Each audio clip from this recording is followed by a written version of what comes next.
Speaker قومی assembly سردار ایاز صادق نے دعویٰ کیا ہے کہ تحریک انصاف مذاکرات کرنا ہی نہیں چاہتی۔ تحریک انصاف کو مذاکرات کی کوئی نئی دعوت نہیں دی گئی۔ اسلام آباد میں صحافیوں سے گفتگو میں انہوں نے کہا کہ وہ مذاکرات کی دعوتیں دے دے کر تھک گئے ہیں، اب مذاکرات کے لیے کہنا بند کر دیا۔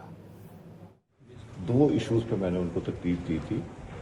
ایک میں نے ان سے کہا تھا کہ 14 اگست کو جو فنکشن ہے تو آپ نامنیٹ کر دیں ڈاکٹر طارق فضل صاحب یہ بھی کہ وہ فنکشن پہ کون کون سے ایم این ایس تشریف لائیں گے۔ دوسرے تھے کہ سیشن کا کیا ہے، تو میں نے ڈاکٹر طارق صاحب کو بلایا تھا کہ اس کے اوپر گورنمنٹ کی کیا پیش رفت ہے۔ اس کے علاوہ کوئی بات نہیں ہوئی، کوئی مذاکرات کی کوئی بات نہیں ہوئی۔ ڈاکٹر طارق فضل صاحب سے کوئی علیحدگی میں ہوئی ہو، بٹ میں تو دعوتیں دے دے کے اب میرا خیال ہے میں نے تو بند کر دیا یہ کہنا کہ آپ آئیں۔ موقع ان کو پہلے بھی ملا ہے، بار بار ملتا ہے، پرائم منسٹر صاحب کی موجودگی میں بھی کئی دفعہ بات ہوئی، تو میں نے کل کوئی ایسی بات نہیں، نہ ذکر ہوا۔ ہر چیز کا جو حل ہوگا وہ بیٹھ کے ٹیبل پہ حل نکالا جاتا ہے۔